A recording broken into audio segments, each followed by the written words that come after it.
Because one of you asked me to solve this question, before solving this question, I want to tell you that there are few formula you really need to know, or I'm assuming you already know it. The first formula is the sine rule formula. The side upon sine of the opposite angle is equal to the ratio of the second side to the sine ratio of the second angle equals to the third side divided by sine of the opposite angle, which is C. So let's say the three ratios here will be equal to K. Okay, this is the first rule we are going to use, and we have the rule for sine of a minus b, okay, or sine of x minus y. We need this rule before we solve this question, so I'm assuming you know this. Sine of a minus b can be written as sine a cos b minus cos a sine b.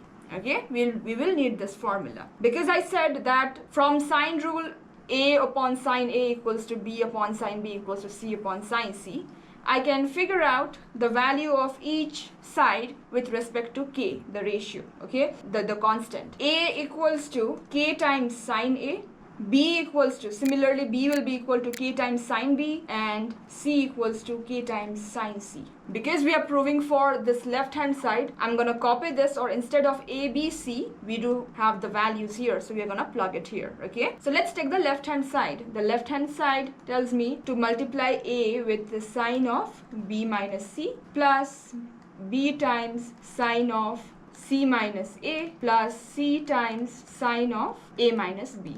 We got the value for A as k times sine A, okay? Now, instead of sine B minus C, we are going to write this as sine of B minus C can be written as sine B. Let us expand this. Sine B cos C minus cos B sine C.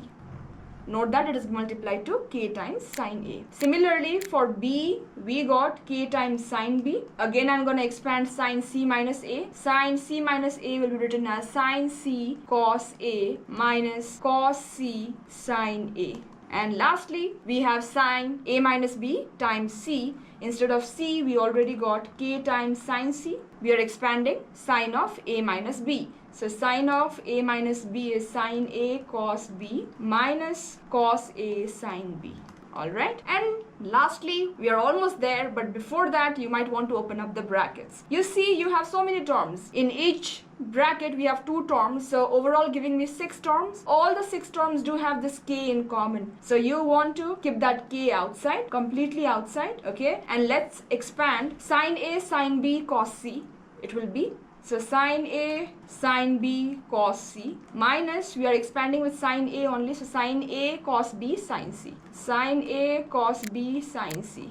Okay, now from the second bracket, I have to expand sine B along with sine C cos A. So that's addition again. So sine B times sine C times cos A minus sine B times, or sine A times sine B times cos C. It is just a simple expansion now. If you'll continue, you're almost there. Sine A cos B sine C minus cos A sine B sine C. I'm sure you know where have we landed now. Because if you'll see now, you have equal and opposite terms. Sine A sine B cos C. Where do you have the same term? Sine A sine B cos C. Check it out. They are equal and opposite. So they will cancel out each other. If you look at this one, sine A cos B sine C. Sine A cos B sine C. You see this too? So they must cancel out together. And if you look at the last two remaining, they are already cancelling out. And hence, you are multiplying this k with 0, giving you the final answer as just 0. And that is how we have landed on the right hand side, or we have proved what they want you to prove.